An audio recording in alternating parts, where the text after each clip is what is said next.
Salut, je te retrouve pour une vidéo qui va être, je pense, assez spécifique et qui n'intéressera peut-être pas tout le monde, mais c'est pas grave.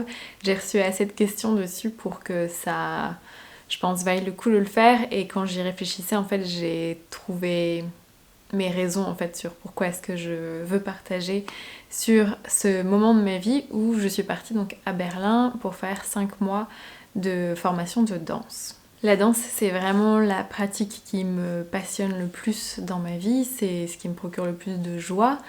Et pourtant, j'ai de nombreuses fois dans ma vie complètement laissé ça de côté. En début d'année 2020, je me suis posée et je réfléchissais à ok, qu'est-ce qui est vraiment important pour moi, qu'est-ce que je veux de cette année.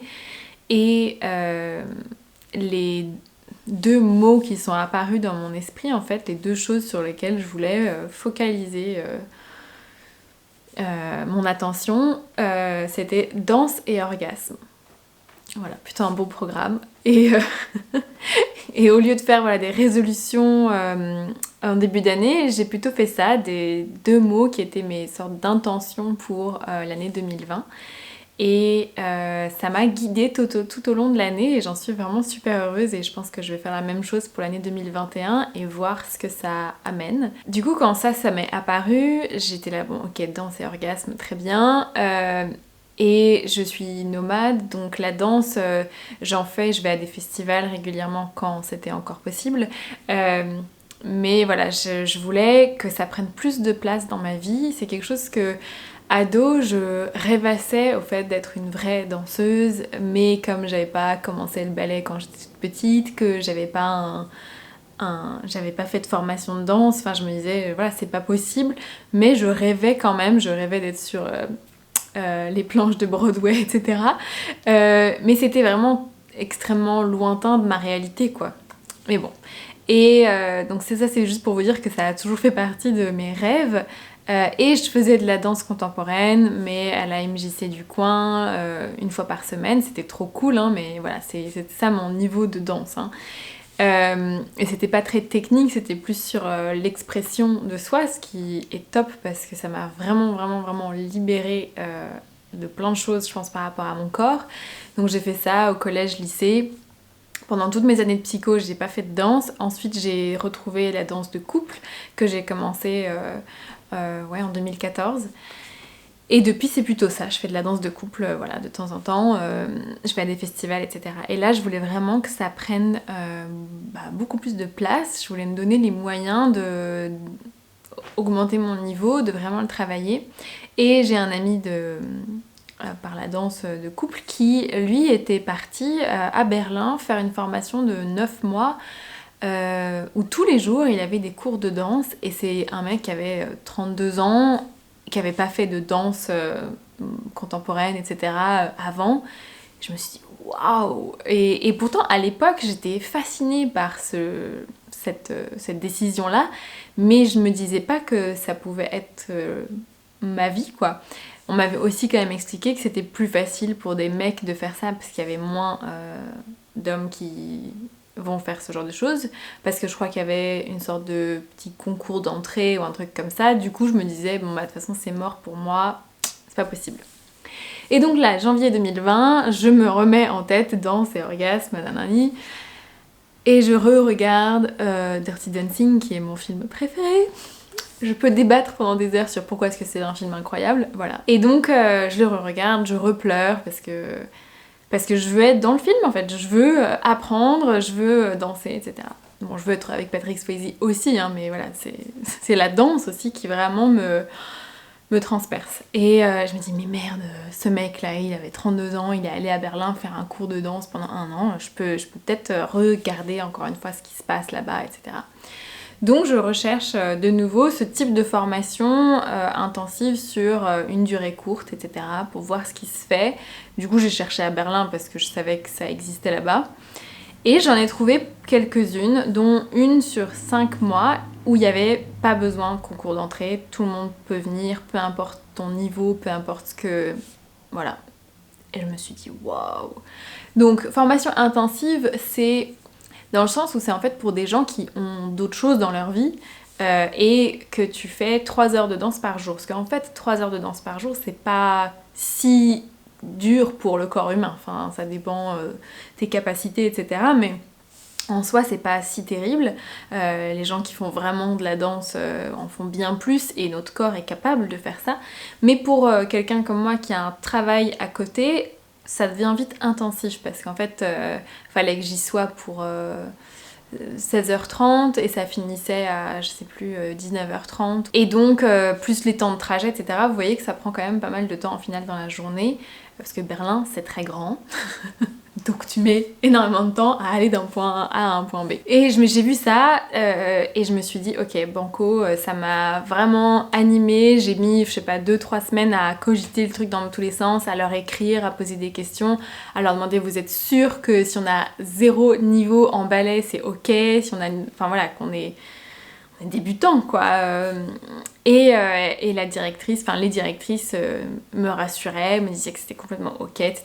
Berlin, je ne connaissais pas cette ville, je n'y étais jamais allée et je ne parle pas l'allemand, hein, pas du tout. Donc je me suis dit allez hop c'est parti. J'avais de la chance aussi parce que ce fameux ami qui avait fait une formation à Berlin y était toujours et donc il a pu m'héberger au début quand j'arrivais et que je connaissais rien. Donc ça c'est plutôt bien fait. Mais bon voilà, j'ai décidé d'y aller. Et c'était assez magique comme expérience. Donc je voulais juste donner les informations pour les personnes que ça intéresse. L'école s'appelle The Berlin Dance Institute, vous pouvez les trouver sur Google. Le site n'est pas incroyable, il n'y a pas 1000 infos, etc. Mais vous pouvez leur écrire. Et ils ont comme ça des sessions de 4-5 mois, je crois, 2 fois par an. Et vous pouvez vous inscrire. Et c'était donc des cours de ballet, de contemporain avec différents styles de contemporain, il y avait des cours de yoga, enfin un cours de yoga par semaine, ou alors des cours de ce qu'ils appellent body conditioning, donc c'est travailler tes muscles et ton étirement, et des cours de Graham, donc c'est la danseuse Martha Graham qui a développé une technique et il y a une prof là-bas qui peut enseigner ça et c'est génial. Donc voilà, il y avait aussi à un moment donné un cours de jazz et il y avait un cours de chorégraphie aussi, donc on apprenait à faire nos propres chorégraphies, etc. Donc voilà, pas mal de choses et on était, enfin dans ma promotion du coup on va dire, on était 7 nanas.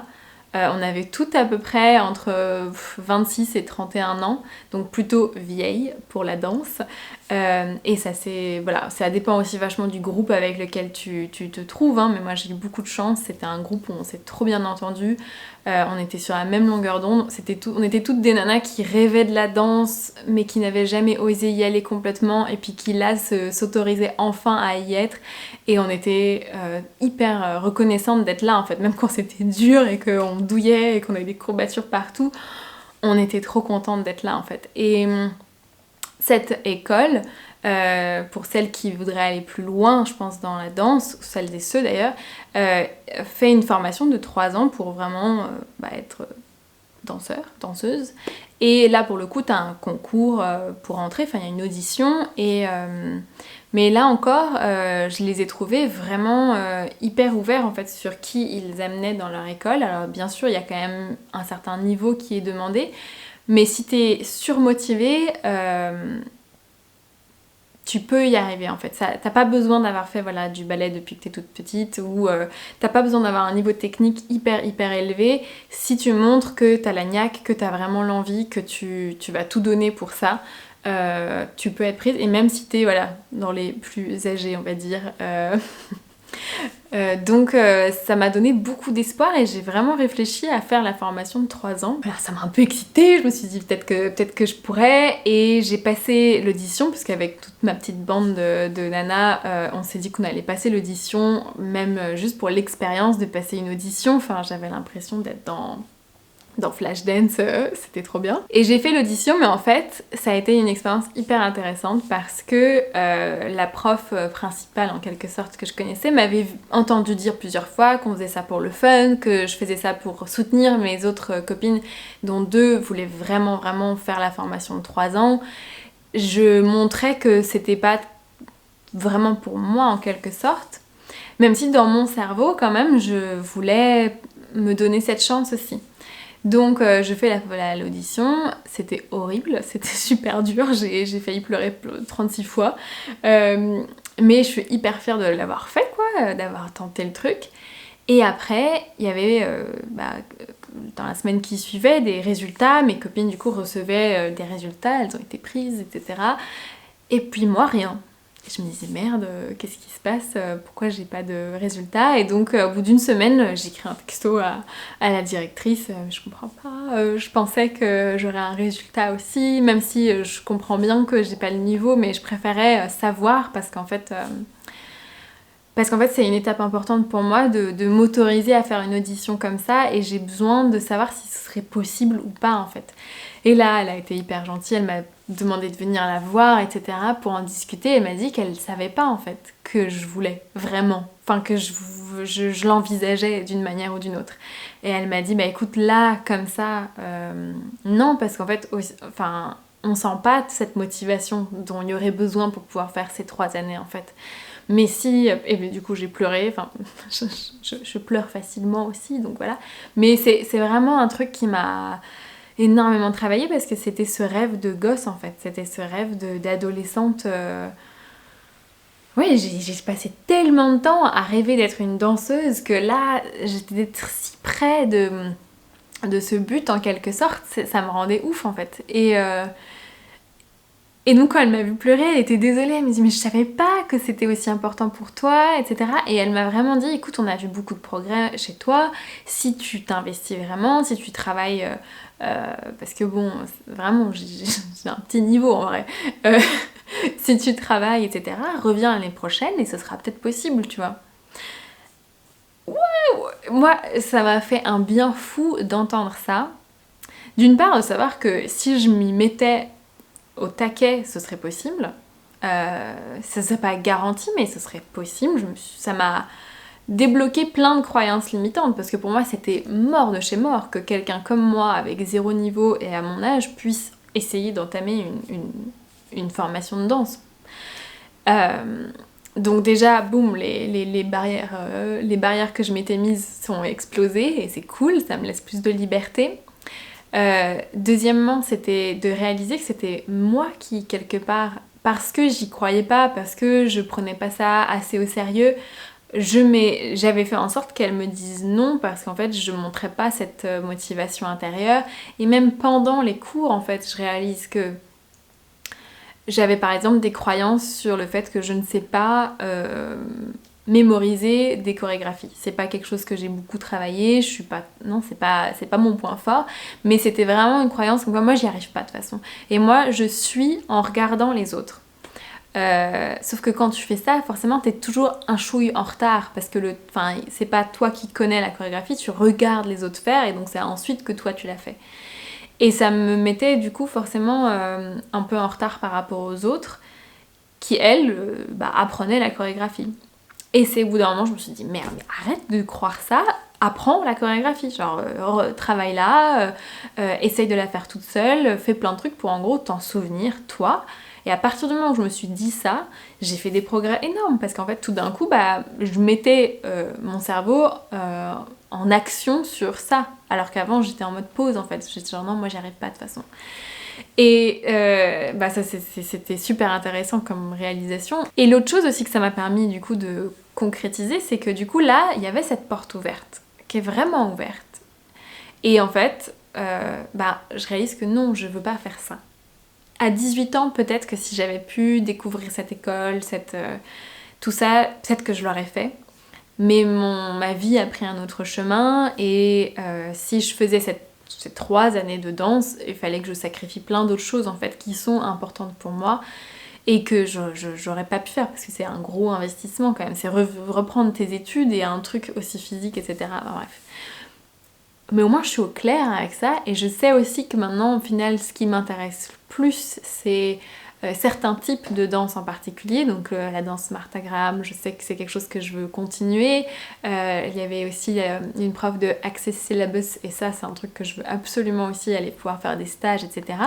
Mais au final ce dans quoi moi je m'épanouis le plus c'est les danses de couple et c'est là où en fait je sens que j'ai envie de faire plus de formation et prendre du galon on va dire. Donc Ça m'a aussi permis de m'éclaircir sur ce que moi je veux vraiment, sur ce qui est important pour moi, sur ce qui me fait le plus de bien. Voilà, j'espère que cette histoire vous aura intéressé. Mon but à travers le fait de le raconter, c'est que j'aurais aimé savoir ça quand j'avais 17 ans en fait. Et que j'ai choisi psycho parce que j'osais pas aller dans de la danse, parce que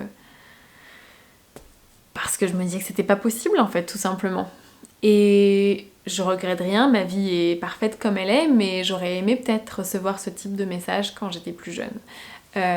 Et en fait j'ai reçu pas mal de questions aussi autour de ça. Il y a pas mal de personnes qui sont passionnées de danse et qui peut-être n'osent pas y aller, n'osent pas tenter le truc.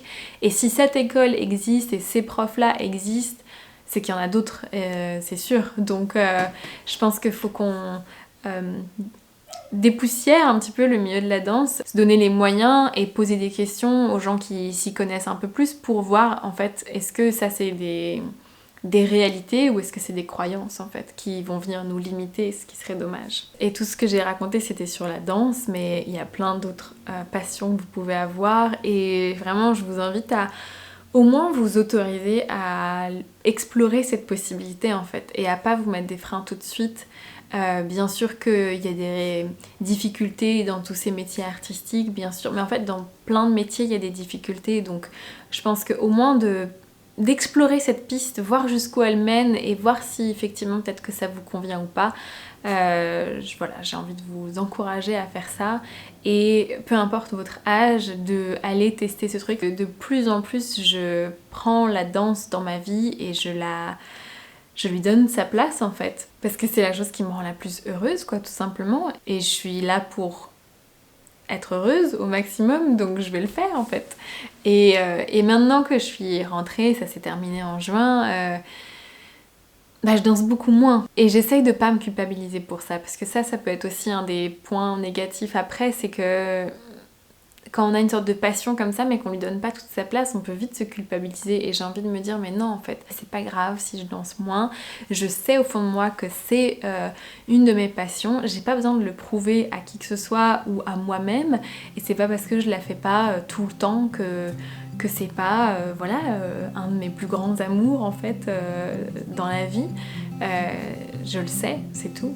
Donc voilà, j'espère que ça vous aidera dans vos réflexions sur ce que vous voulez faire dans vos vies, sur les expériences que vous voulez avoir. Et je mettrai le lien de mon école dans la barre d'infos. Voilà, je vous souhaite à tous et à toutes une très belle journée. Je vous remercie d'avoir écouté jusqu'au bout et je vous dis à la prochaine.